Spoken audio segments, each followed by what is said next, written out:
So, hi everyone. My name is Malika, and thank you so much for taking the time out of your evening to join us.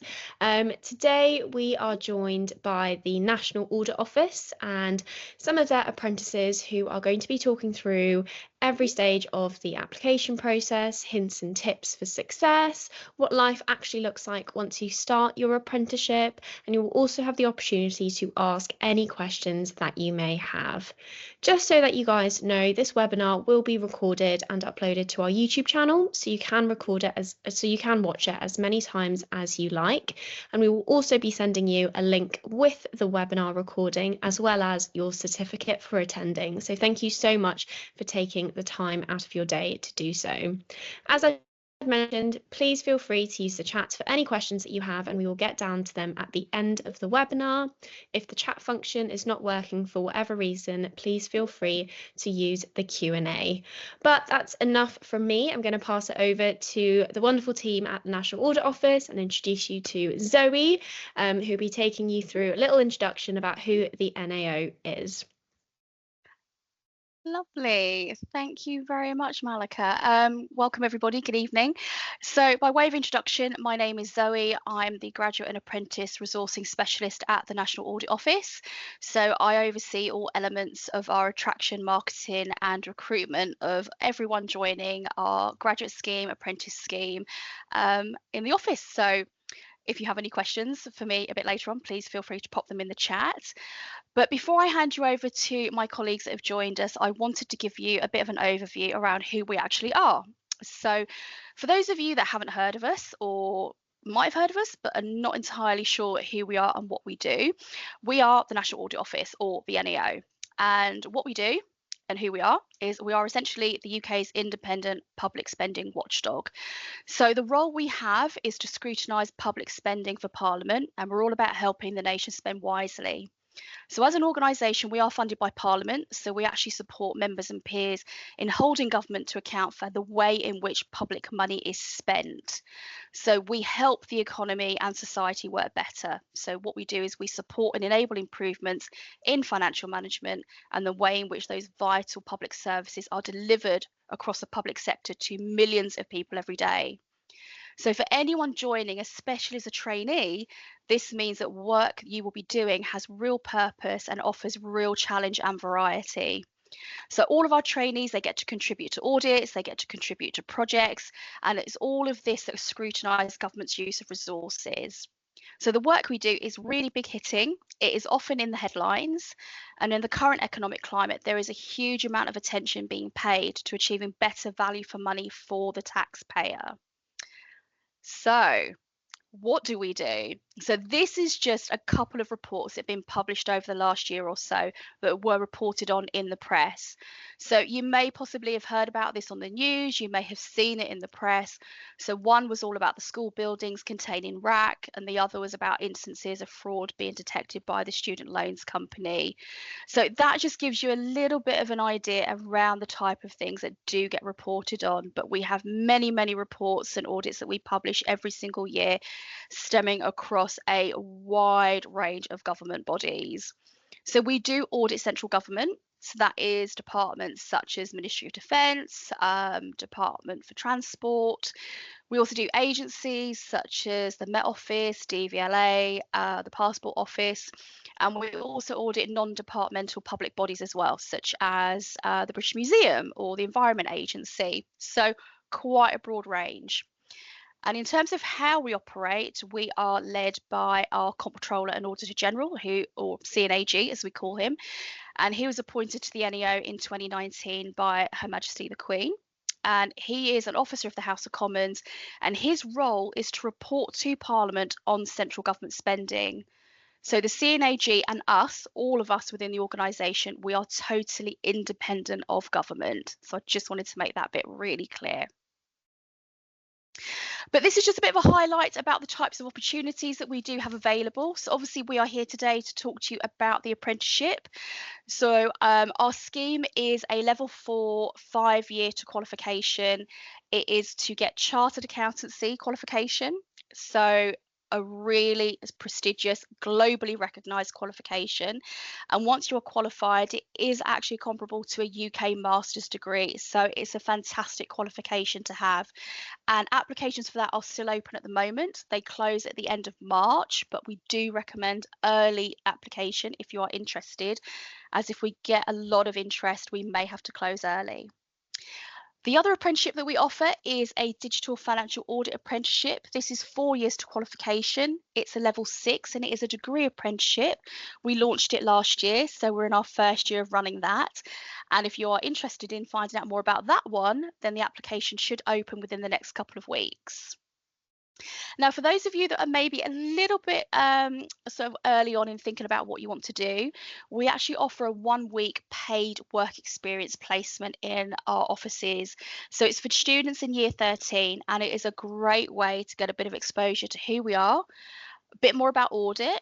And actually, it's a great way of sort of joining us. If at the end of the week you've spent with us, you've really enjoyed your time, we offer you the chance to fast track through to an assessment centre. And if you're made an offer, you join us the following year once you've finished your A levels. So, really great opportunity just to dip your toes into the water and find out if you like the idea of audit. But for those of you that might be thinking about wanting to go down the university route, we also offer the Chartered Accountancy route as a graduate. It's a 3-year pathway to qualification. Applications for that will open up later on in the year for next year. And also we offer a summer internship. So that is for penultimate year students at university, and they get to spend 2 weeks with us over the summer months doing financial audit work and value for money work as well. I'm going to keep a QR code up here for a few more minutes, and I will have it back on the screen a bit later on. But that QR code will take you straight through to our trainee website, give you a lot more information about the opportunities that we do offer, and also a lot of hints and tips as well about how to apply. But I will keep this QR code back up in a little bit.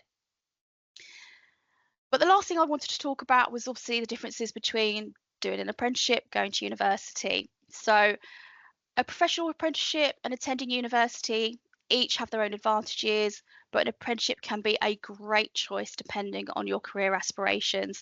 And this is just sort of a few sort of benefits of an apprenticeship compared to university. So university is not the right fit for everybody. Apprenticeships offer an amazing opportunity to get practical skills, get a professional qualification, and gain real work experience.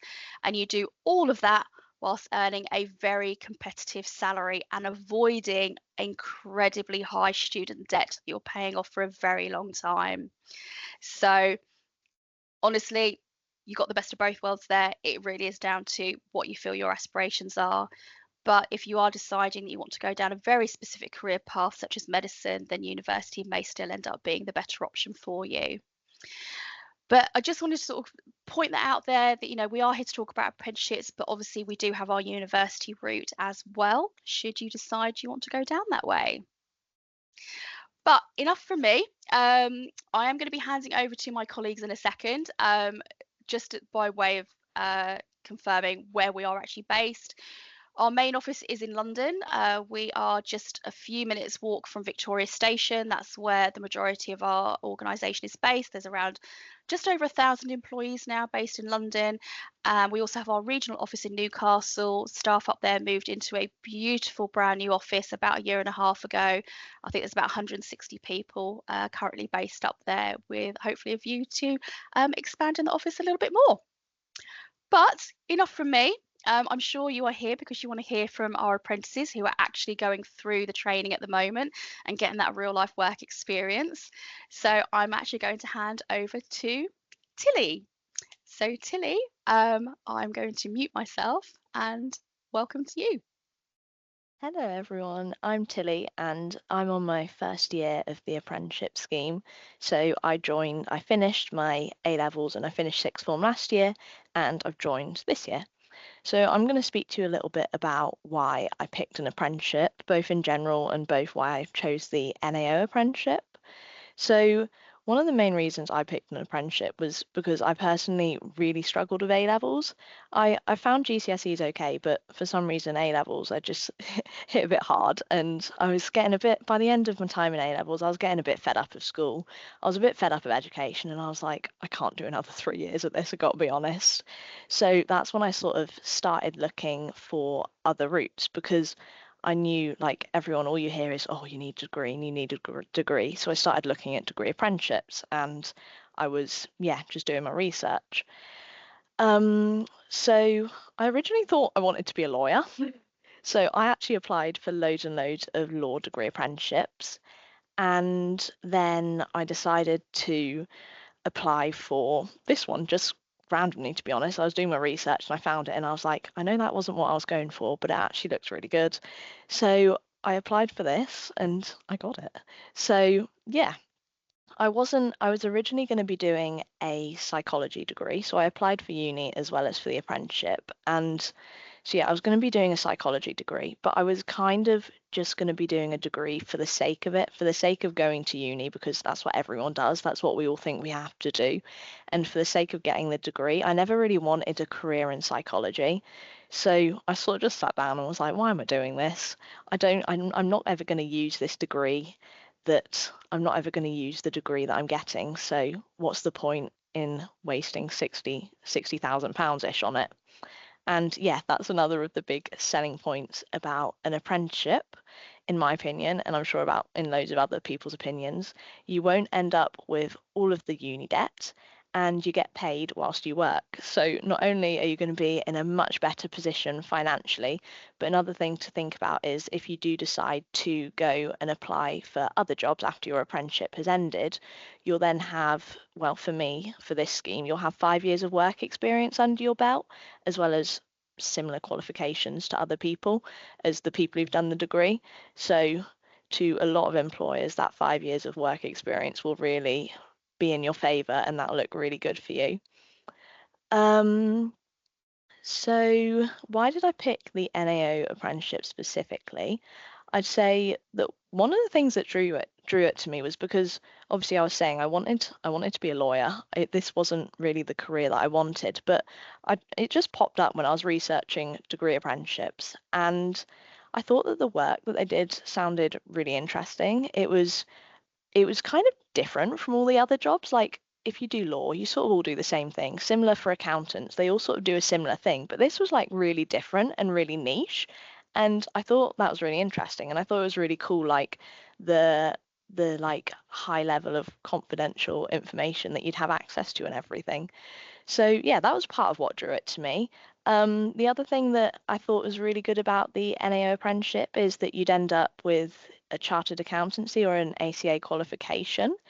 That so originally when I was learning about the apprenticeship, that fact sort of the fact that you didn't get a degree, so to say, kind of put me off. But I did my research and I then realised that the chartered accountancy that you end up with is actually equivalent to a master's degree, and it's on the same level as a level 7 qualification.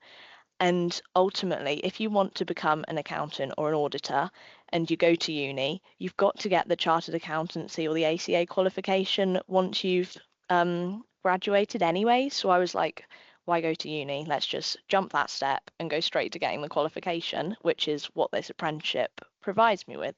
So yeah, that was another of the big selling points for NAO. And also the money, the salary, it's really quite nice. It's really quite a good salary, especially the progression from when you start to when you qualify in 5 years' time. It's a really good salary just throughout the entire scheme, to be honest. So that's another selling point for what drew me to the NAO apprenticeship. And then finally, I would say that another thing that I sort of noticed was that I could tell that the NAO was a lot more generous and kind of a lot kinder in a way than other firms about college and your exams. And I could tell that they were going to give me lots of support. Like I could tell from the way they're saying you always get study leave before your exams. I could tell that they were going to sort of really support you in getting your qualification and make sure that and to put as much like effort into you so that you will pass. And for someone who struggled with her A levels and had to do so much work to get the grades that I did, that filled me with a lot of hope. And I was like, okay, they're actually going to support me. So even if I do struggle with the qualification like I did with A levels, I'm going to get that support from NAO. And yeah, I can say after being here for 6 months that they have absolutely given me that support. And yeah, so far I've passed all my exams, so going well so far. But yeah, I think that that's everything to do with why I chose an apprenticeship over uni. It was mainly to do with the money, the experience, and the qualification that you get. So yeah, for me, it was a win-win really. And the only thing, and I was like, why would I go to uni when I could have all of this instead? But yeah, I'm now going to pass over to Sam to chat to you a bit about how to ace your application. Thank you, Tilly. So by way of introduction, my name is Sam. I'm in my 4th year of the apprenticeship scheme. So I've finished the apprenticeship component and I am within my final year of the wider ACA Chartered Accountancy qualification.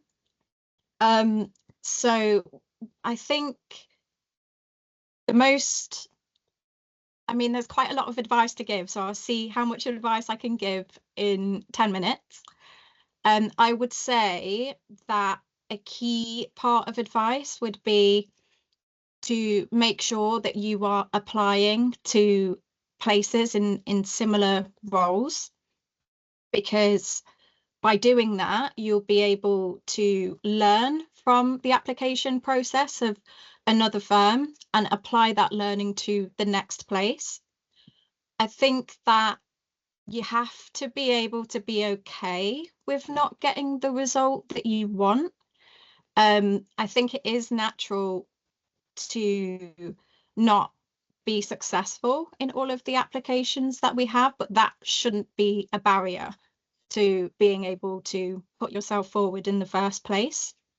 So the application process, there's generally, I would say from my own experience, and again, I was doing the applications in 2021, so I appreciate that the climate was a little bit different because I was applying during COVID.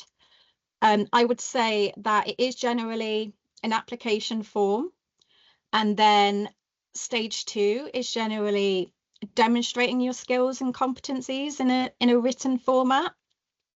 The third stage is generally a telephone interview, and that's where they're going to be assessing like the more soft skills that you have, and giving you what if scenarios. And the last stage is the assessment centre, which has elements of interviews, but then also it has some competency components, and then it also sometimes has role playing.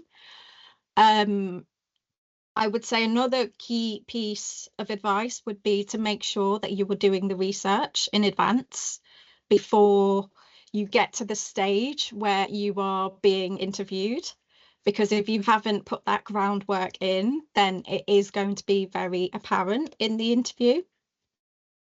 I would also say that if you don't perceive yourself to be ready yet, don't let that be a barrier to stopping yourself from putting yourself forward in the first place.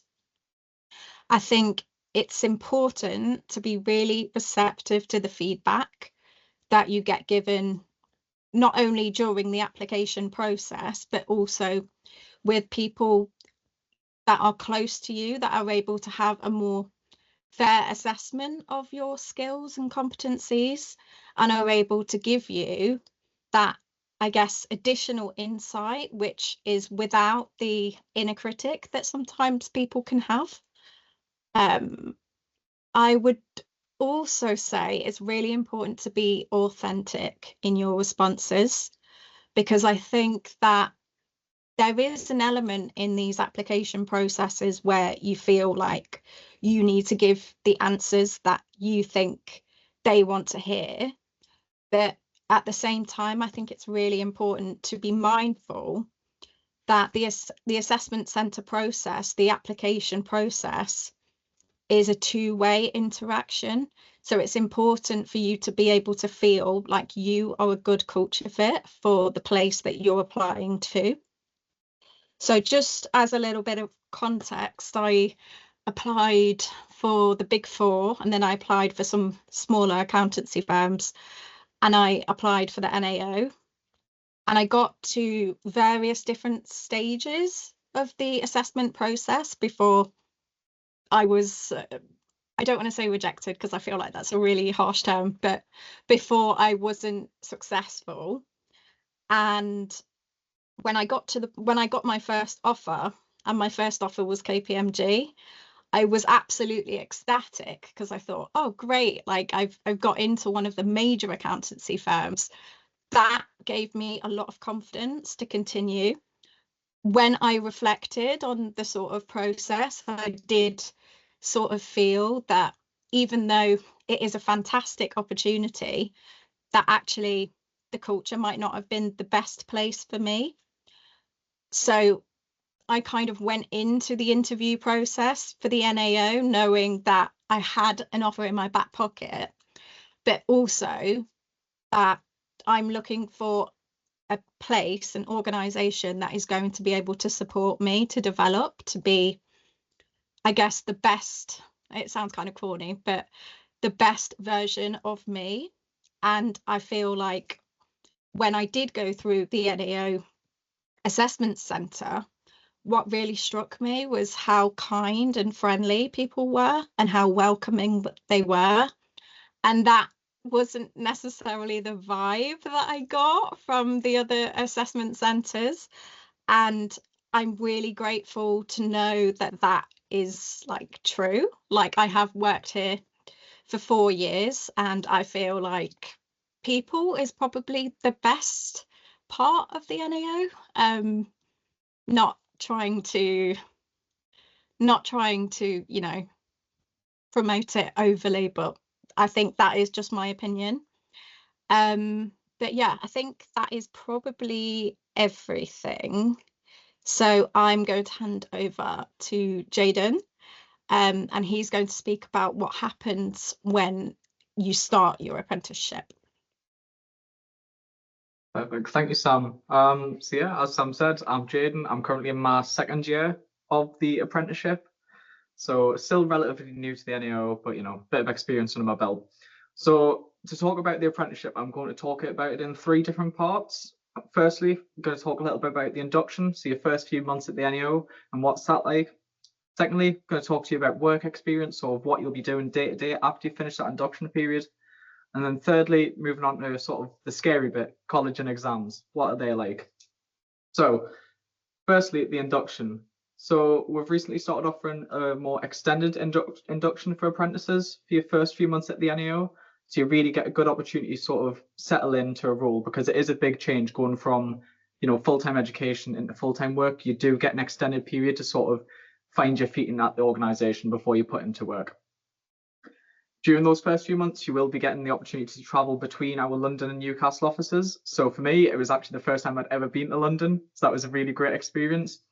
And I honestly found this to be a massively helpful time during my first year, primarily because it gave us the perfect opportunity to make a connection with the other people on my intake.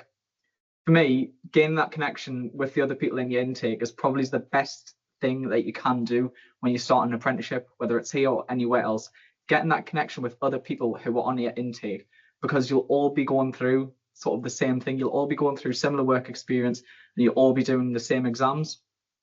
So having that sort of support network around you can really help you to thrive, and it allows you to work as a team rather than a bunch of individuals. For example, for the first exam, the accounting exam, in my intake, which was about six apprentices in the Newcastle office, one of us actually studied accounting and no one else had any previous accounting experience. So to have someone who had done accounting previously, he would actually go through on one of the whiteboards we have in the offices and he would talk us through the questions. So just having that opportunity to go through things together, it's really helpful. If we were doing this presentation in person, I would probably at this point do the really awkward thing of audience interaction, and I would ask you who's done a part-time job before, but I don't fancy waiting for all 130 people in this chat to put the hand up on the little click button, so we're not going to do that.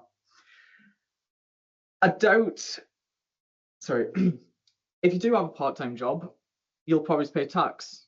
Your parents will pay tax as well. Your teachers will pay tax as well. I pay tax as well. But how do you know that this money is being spent well? You need someone to hold government to account for how they spend your tax money. So during the induction, you'll get an experience on what is called our value for money side, or VFM side of the office. These studies explore how the taxpayers' money is being spent on different government projects. So you may have heard about these in the news. Anytime you hear about sort of the government spending watchdog in BBC News or wherever, it's probably about one of our VFM studies. And I found it to be really interesting to see the work that goes into these studies. And I honestly felt, and this might sound a bit cheesy, but I felt proud of the work that I was doing, because I could clearly see sort of the work that we were doing and how it was making a positive impact on, you know, the taxpayers' money. So after your induction, you'll then go into your work. So work experience, what's that like? As I said before, going straight from full-time education with A-levels to go into a proper job is a massive change, particularly regarding the ways in which you work. So for me, with A-levels, your schedule's very strict. You're told what lessons you have, where you've got to be, you're told when your homework's due, and with many subjects, you're also told that there's a right and a wrong way of doing things, and that there's no in between. However, when it comes to a professional job, you have a lot more freedom. So you're more free to decide your own schedule, and you can tackle different tasks at your own pace. You also have a lot more freedom in deciding how you work. So if you can think of maybe a better way of how you could approach a piece of work, you're more than free to do that. And you've got the freedom to do that, and your managers will support you to do that in the way that suits you best. For most of your first year at the National Audit Office, you'll be working on one of our financial audit teams. So the purpose of financial audit is to essentially confirm that the financial statements are accurate. So checking that whatever the government says that they own, they actually own. Whatever they've said that they've spent, that they've actually spent that. For me, the most engaging part of financial audit is checking government transactions for what we call regularity, which is checking what the transactions are and checking that they're in line with government regulations. So checking that they match the legislation that governs that department. And for me, the most rewarding part was actually looking at sort of individual transactions where the government are dealing with the public. So for example, money coming in the tax man, or benefits getting paid out, for example. Ensuring that those sort of individual cases are correct, it's really rewarding because you can see how your work is actually making a direct impact on people's lives. During your first years at the NAO, you may also get the opportunity to go on some site visits. So for me, during my first year, I went on a site visit to a client in Bootle, which is just near Liverpool. And that was a really interesting experience, getting the opportunity to travel for work and sort of be face-to-face with the client. That was really interesting for me. At the National Audit Office, we also offer flexible working and remote working.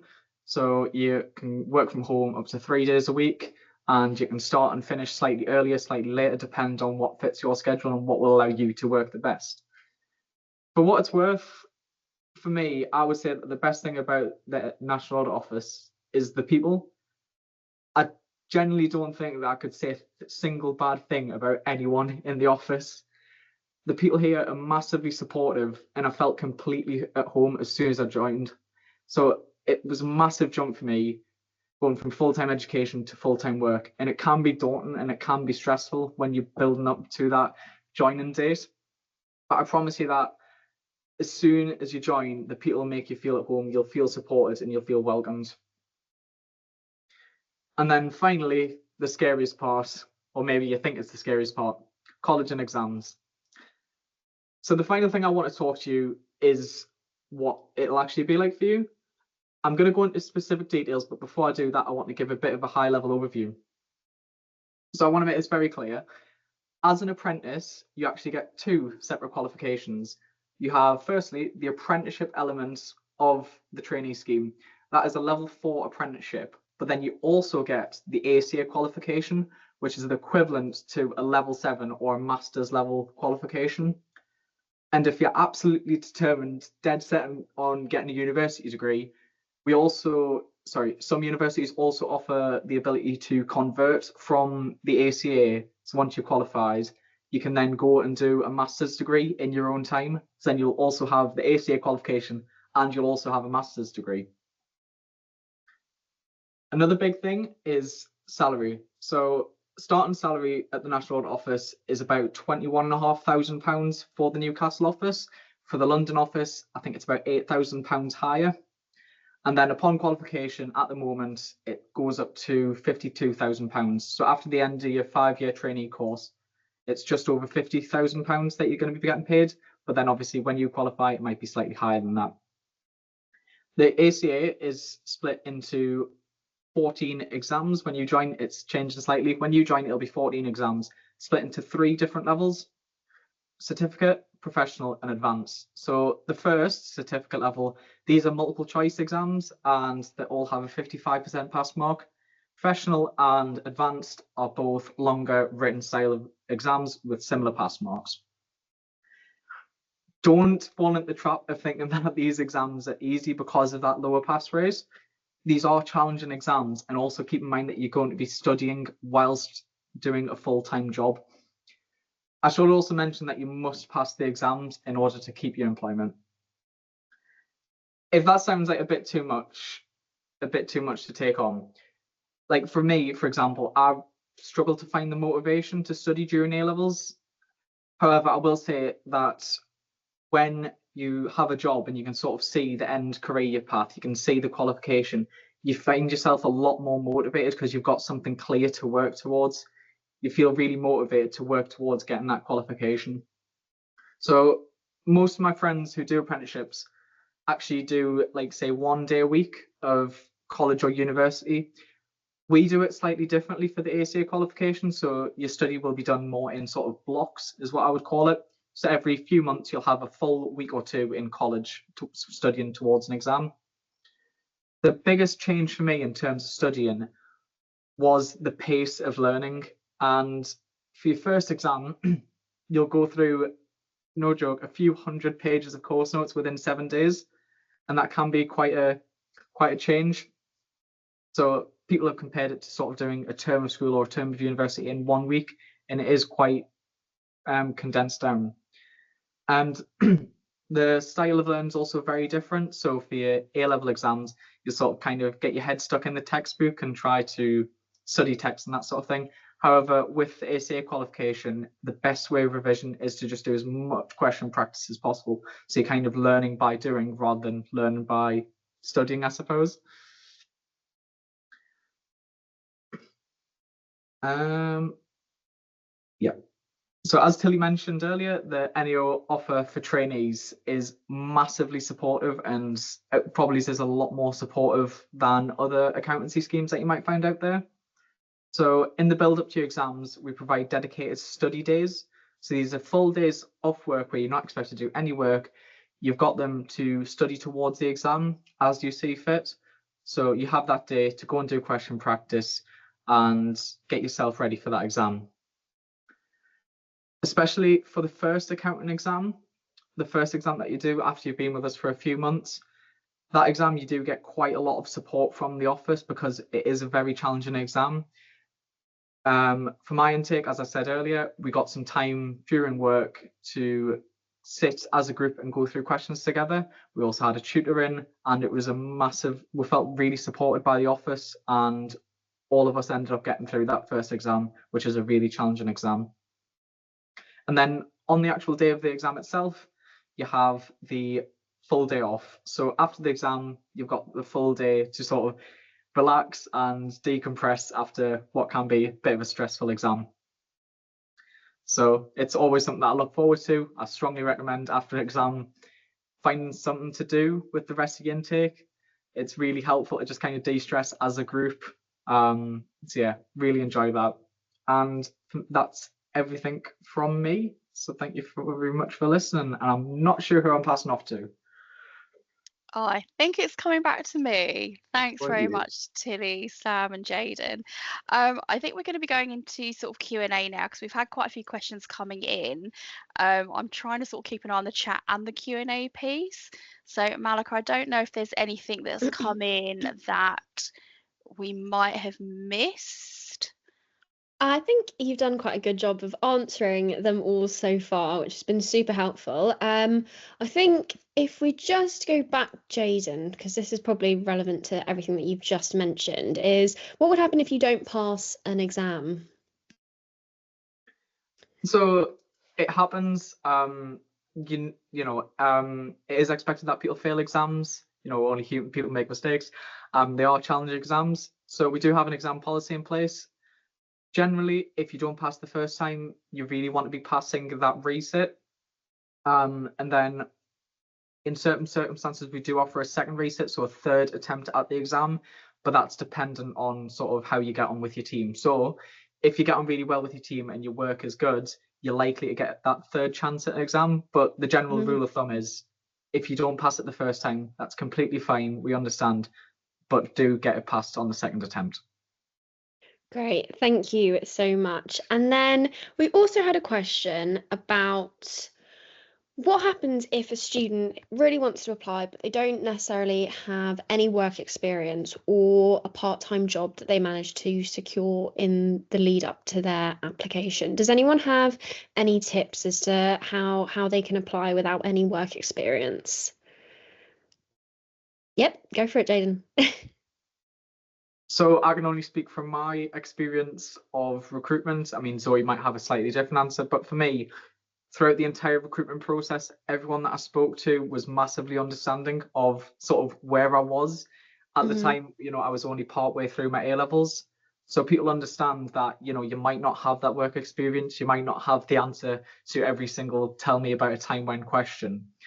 As long as you demonstrate that ability to that willingness to put in the work and that willingness to learn and a genuine interest and curiosity in the work that we do, it's likely to get you very far through the recruitment process. So don't worry if you don't have that experience. You can get through without having any experience, I would say. Yeah, I would agree with that as well. And one of the things that I've also said before is, I mean, when I was at school, I got a Saturday job. My parents said to me, go out and get one. I worked in a shop, but it was a great way to develop my communication skills because I was obviously front facing, dealing with customers. It helped me with my team working because obviously I was working in a team. I think there was about 3 or 4 of us every shift that I was on. But what it really did was it really helped me come out of my shell and it really helped me build my confidence. Honestly, best part-time job I ever had. I did it the entire time I was through school and through college, right up until I started working full-time. So even a Saturday job in a cafe, in a shop, in a supermarket, something like that is going to massively help you. I think Tilly wants to come in. Tilly, yeah. Yeah, I just wanted to, so I had a job when I was in sixth form. I just had a part-time job in a cafe, completely irrelevant to what I was doing now, but I would say that helped me out for my application, particularly in like the tell me when questions that Jaden was saying. But also I think that people do understand that because we're in sixth form, we've got A levels, which is like a hard thing to do. They understand that not everyone can have a job. I personally had to quit my job when I started my exams because it was just too much to handle. And the other thing I was going to say is if you don't have a job, if that's not available to you, that's okay. Like we understand, but something that I did was I got involved in like as much that I could at school, and like I would help out in as many like events and things like that that I could do in our school, and try to like, as I was older and got more responsibility at school, I tried to like help out in running things. I was on like our principal's council, which was like the head student sort of thing. And yeah, that gave me some things in the interview in the tell me when questions where you've got to like describe when you've shown like a skill such as communication or good time management. And I found that the things that I'd done at school where I'd helped to organise events and things, I was able to talk about those in the interview, and that really helped me. Great. And then Sam, did you have anything else that you wanted to add before we move on to the next question? Yeah, I think most of the points have now substantially been made, but I'll just try and cover the bits that haven't. So I would say that it's not necessarily about having work experience. It's about being able to apply transferable skills. And as Tilly was saying, even if you don't have that work experience, you can still be able to show the skills that you have developed in school, from maybe in sporting activities, or even if you've been involved in volunteering, that's something that you can shine within the interview.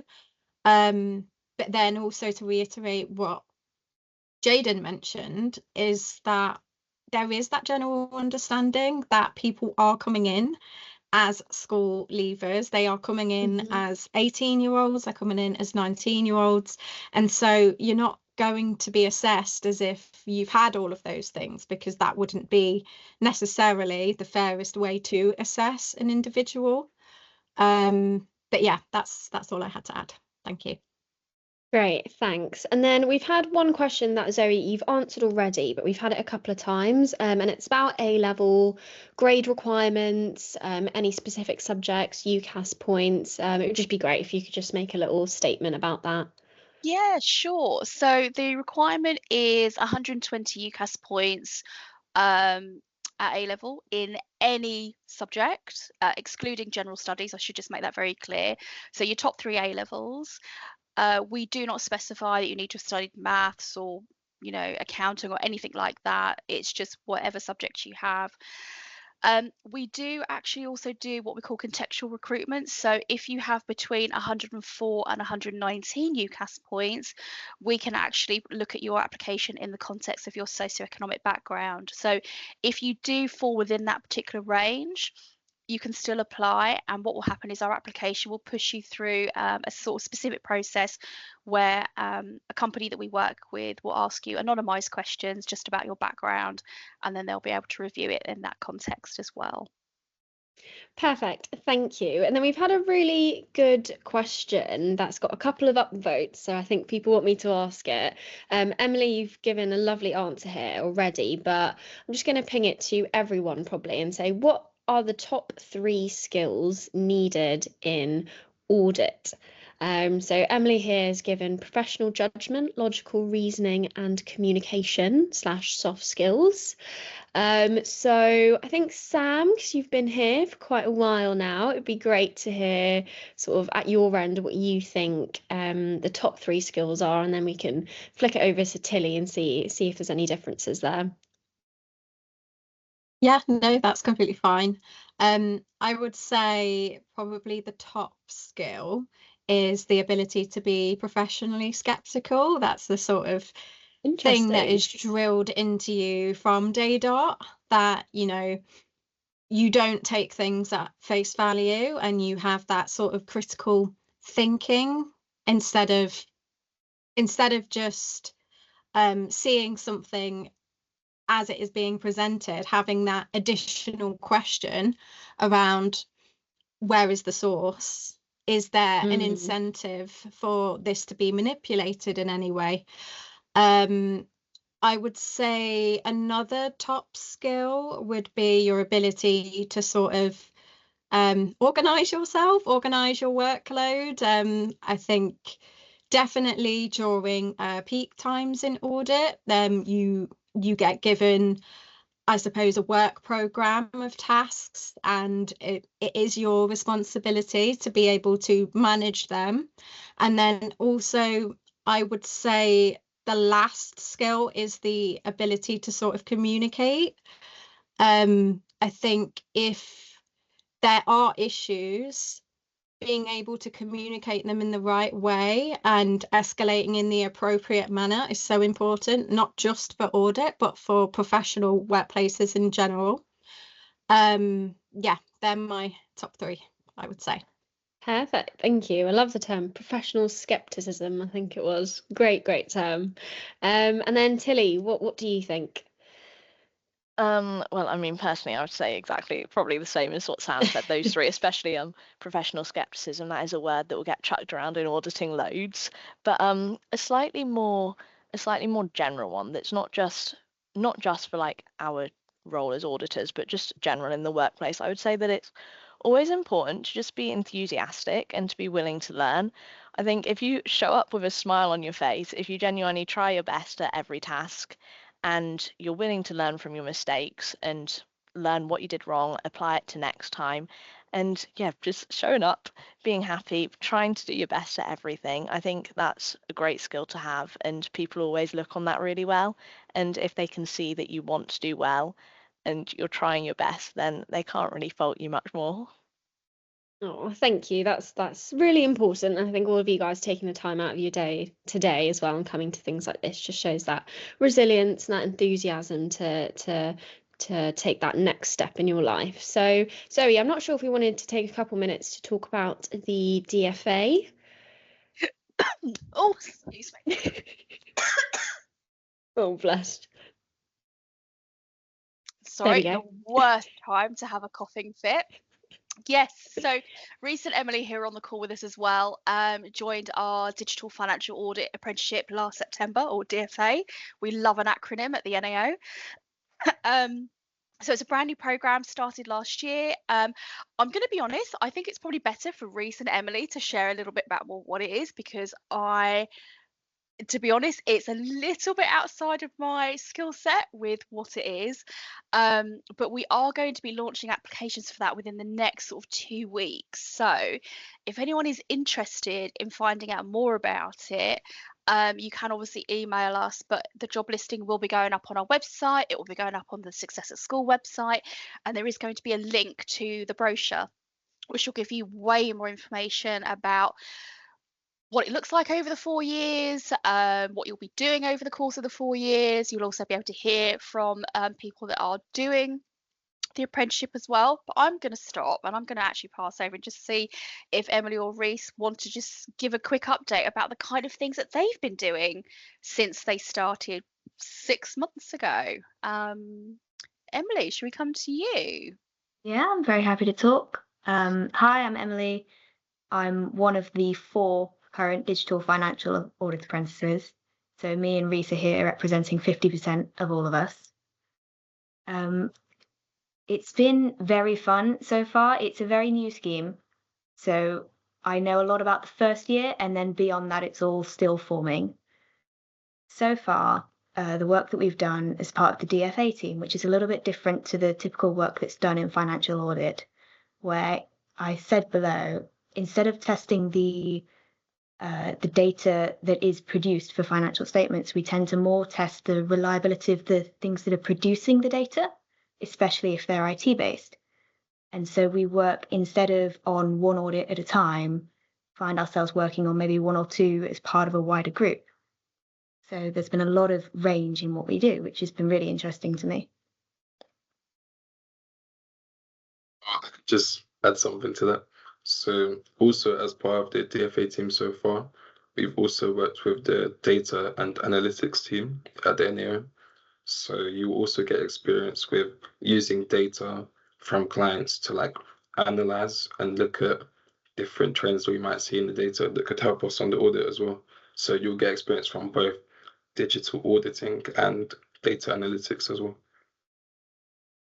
Yes. And then also in terms of the qualification itself, obviously you get a different qualification at the end. Instead of being a level 4 apprenticeship that then gets you an ACA qualification, we start off doing our first year alongside the accountancy scheme, doing a CFAB qualification, it's called. And then 15 months into that, we start doing a degree apprenticeship instead, and we'll get a degree in applied digital technology. That's everything that I've got to say, I think, if anyone's got any questions. Fab. I think that is great. Thank you so much, Emily and Reese. Zoe, did you have anything you wanted to add to that? I don't think so, no. I mean, obviously, just to share again that, yeah, the DFA apprenticeship will be opening in about 2 weeks' time. So there will be a lot more information that's going to be shared about that. So do keep an eye, obviously, on the job listing on the Success at School website to find out more information. And you will obviously be able to hear a lot more from the people currently doing the scheme through some case studies that we've got on the brochure as well. So, yeah, keep an eye out. It's going to be opening very, very soon. Great, thank you. So we've run over ever so slightly, but there's still questions coming in. So I just want to reassure everyone that I will collate all of these questions and share this with the NAO team, who will have answers for each question, and then I will reshare this out with you guys via email at a later date. So don't worry, your question will be answered, even though we didn't get down to it today. So just as we close off, it would be great to hear from each of the apprentices, Reese and Emily as well. One piece of advice that you would have to all of these students, or perhaps your younger self as well, in terms of applying for an apprenticeship. So Tilly, I'm going to go with you first because I already know yours and we spoke earlier. So that gives everyone else a little bit more time to think. So Tilly, what's one bit of advice you would give everyone here today? I would say that my bit of advice is to do your research before you apply. So just before you go into your assessment centre, or before you type up your application, before you do your interview, just sit there for, I don't know, it doesn't have to be more than an hour. Just sit there for an hour and find out as much as you can about this company that you're applying for. Find out, for example, for us, find out about some VFM studies, find out about some of the clients that we audit, and just really get to know what we do and why we do it. Because in my opinion, the worst thing to do would be to show up for an interview not knowing anything about who's interviewing you, and just not having, because some of the questions that they will ask you will be relevant to the company. So those are the questions that they want to see if you've got an answer for, because that sort of shows how much effort you've put into your application. So yeah, my advice would be just absolutely research the company as much as you can. Great, thank you. I'm going to go to Jaden next. So for me, I think it's potentially quite a difficult one, depending on what type of person you are. I found it quite difficult as well, but it's to really just put yourself out there and try your best to sell yourself. So really think about what are your qualities and what are you good at, and try and put them in, like with your interview, try and put them into sort of detailed answers. There's a phrase in the Northeast, which you might not be aware of if you're not from around here. It's called shy bairns getting out, which means that, if you're timid, if you're sort of shy, you're not going to get a lot. But if you're willing to put yourself out there and you're willing to ask, you've got a good chance of getting what you want. The worst that someone can say is no. So do your best to put yourself out there and think about what are your skills and what are your competencies. Oh, I love that. We need to get you a t-shirt with that on it, Jaden. And then let's go over to Sam before we move on to sort of Emily and Reese. I think I did speak quite a lot about the advice that I would give, but I was just trying to reflect on from my own experience. So it might potentially be a subjective piece of advice because people are different, and it's potentially developing on things that Jaden has already said. But I would say that if there is a choice between mass applying for as many sort of accountancy firms as possible and focusing on the ones you really want to get into and doing the research, as Tilly said, and not rushing that process, I feel like you're more able to set yourself up for success than assuming that because you've applied for a lot of things, that's going to increase your chances. I think that when you're able to apply the answers that you give in interview questions to specific knowledge about the organisation, I think that does come across as really impressive. And I would encourage people to reflect on the sorts of questions that may be asked before they go into that, so they have a sort of idea of how they're going to answer those questions. That's great. Yeah, I'd say that's, yeah. Thank you. And I think you mentioned authenticity as well, just being you, showing up as you, super, super important. Reese, you're next on my screen, so I'm going to go to you. What's one bit of advice you would give everyone today? I would just say that I think a lot of you were asking about, do you need a lot of like work experience and things like that? For me, I would say use whatever you've done in your past as like an attribute to you. So for example, I had only ever worked at Primark before I applied here, which is not related at all. But I was still able to take like different situations that I was in at Primark and apply it to here. You can also use any sports you've done. So I played rugby, and for example, if you captain the team, you could talk about your leadership skills. That's just one example. And then the last thing I would say is when you get to the assessment center stage, everyone else there is in the same situation as you. So it's like you're gonna feel very nervous. You're gonna see everyone around you, and you think, wow, like these people, they probably know what they're doing more than me. But trust me, they all feel the same way, and you have just as good a chance. So I think just go for it and don't leave anything behind. Oh, thank you. And then lastly, we will come to Emily, who I can't think see I would you. say- Oh, I'm here. Hello. Oh, there we go. I think I would say the biggest thing for me is don't get bogged down by what you can't do, because the main thing that anybody's looking for, especially at the NAO in an apprentice, is a willingness to learn and to become better at things that you aren't as good at. So it's okay if you're not like the perfect auditor when you walk in, if you don't think that you have the skills that you need in the moment, as long as you can show that you're willing and ready to develop them, that will absolutely get you where you need to be. That's great. Thank you. Zoe, did you have anything else to add before we say our goodbyes? My only thing is, again, sort of linking back into what Sam said, and I'm probably going to say it in a not particularly nice phrase. It's a phrase that goes around in early careers quite a lot, but it is: do not spray and pray with your applications. Okay, applying for every single job you see is not going to benefit you. Thinking, if I apply for 20 jobs, I'm bound to sort of get at least one opportunity. Focus on those sectors that you are interested in. Do your research, as Tilly said. Look at those opportunities that align with the interests that you have. Because this is not just a job, this is your career you're started off with. If you just want a job, you could go and get a job anywhere, but if you want a career, you really do need to do your research. Thank you so much to all of the apprentices, to Zoe. I hope you guys all found that webinar as insightful as I did. It was really interesting to go through each different step that the apprentices spoke about. So, as I've mentioned, all of this information and this recording will be shared with you tomorrow via email. So please check your email. And then the following week as well, you will also get a certificate of attendance for coming this evening. Thank you to everyone who asked a question. We hope you found this really useful and hopefully you apply this year or perhaps in the future. As Zoe mentioned, the Digital Financial Audit Apprenticeship will be going live in the next couple of weeks.